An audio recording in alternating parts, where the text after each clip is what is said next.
This is a song written by Pete Seeger about Wales, the western part of this beautiful country.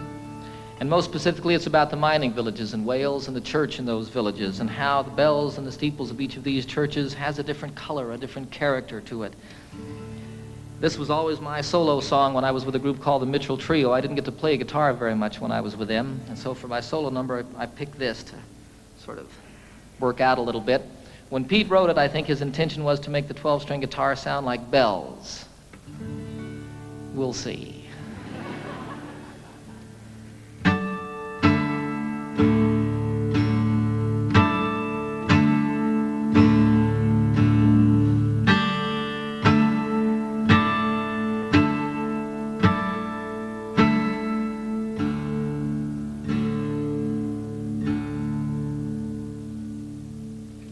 Oh, what will you give me?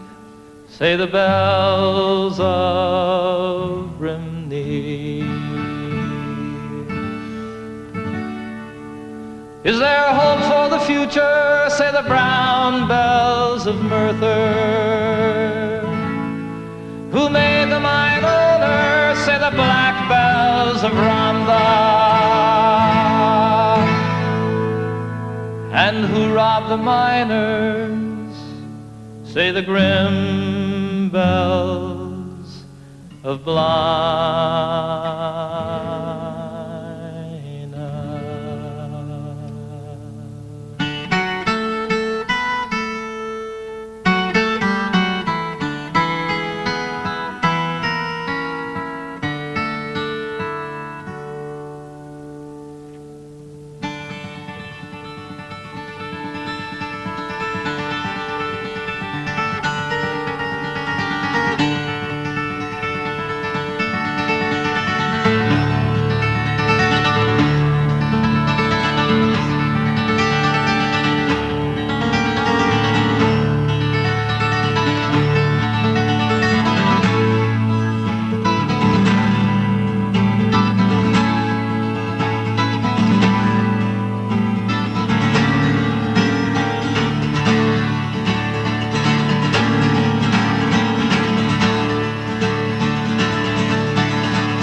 They will plunder willy-nilly, say the bells of Caerphilly.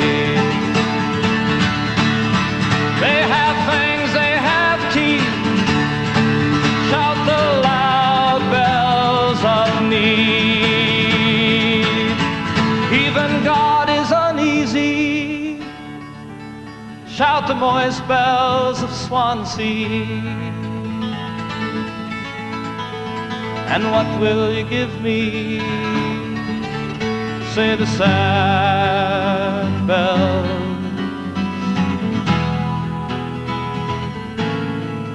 of Rhymney.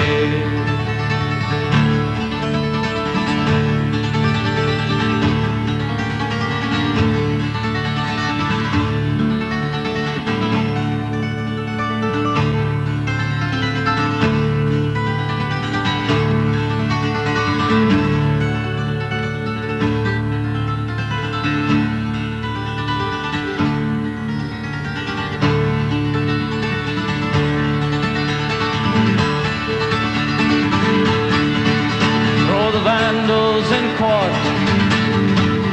shout the bells of Newport.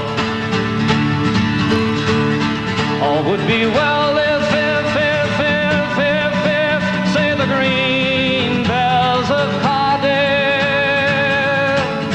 Why so worried, sisters, why sing the silver bells of will you give me? Say the sad bells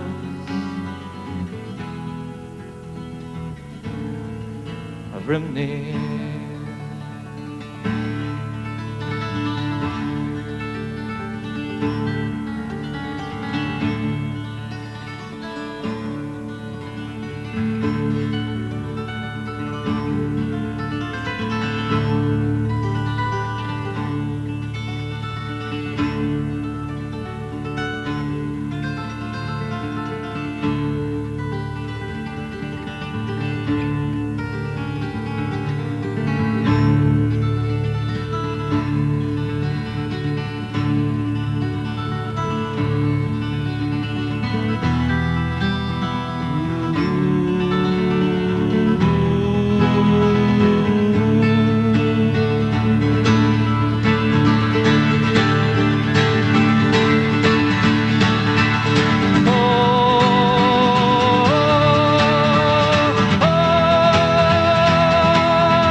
Thank you.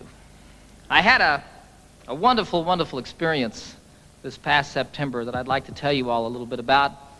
I was on a trail ride with about 40 other men from all over the United States, and we were in the southwestern part of Colorado, an area called the San Juan Wilderness area. And we rode about of Durango up across the Continental Divide, spent about 5 days out in the wilderness, camping out, getting rained on and snowed on and telling lies and stories. And it was just a great, great time for me and filled truly a deep, empty place that had built up in my heart. And one of the wonderful things that happened on this journey is I met a fellow named Dick Spencer, who happens to be probably the finest storyteller in the world. And he also, like my son Zachary, is half-blooded Indian, and he knows 3 Indian dialects. Now, the thing about all the tribes in the United States, all the different Indian tribes, and even within some tribes, the different families here and there, they all had different languages. But when they met one another out in the wilderness someplace, they could communicate by sign language. And Dick taught me some sign language, and the most specific way that I can share it with you is one of the things that he taught me, which was the Lord's Prayer. Our, all of us, starting like this, and all of us. Our Father, the mother is with a breast. Our Father, which art, which one? Which art in heaven. Hallowed. They didn't really have a word for holy, but it was like the Spirit, the mind meeting the Spirit. Hallowed be thy name. How are you called? Watatashe. Hallowed be thy name. Thy kingdom. Now, they didn't have a word for kingdom, so what that became was sort of like holy teepee. Thy kingdom come. Thy will, they didn't have a word for will, so it was thy way. Thy way be done. I like that. On earth, all of it. On earth, the same as it is in heaven. Give us, isn't that amazing? Give us this day our daily bread. Patting the loaves, huh? And forgive us our trespasses. They didn't have a word really for trespasses or sins or like that, so it was like people who steal, take from you under the cover of night. Forgive us our trespasses, the same as we forgive those who trespass against us. And lead us not into temptation. You can't say it this way. I don't know why.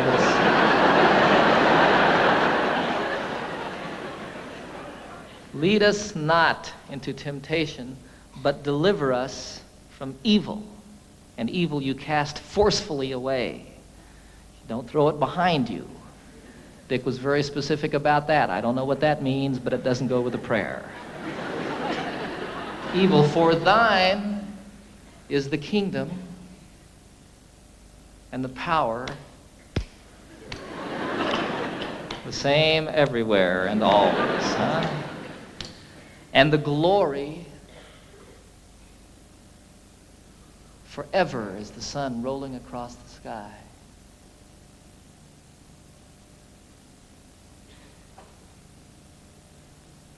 Amen.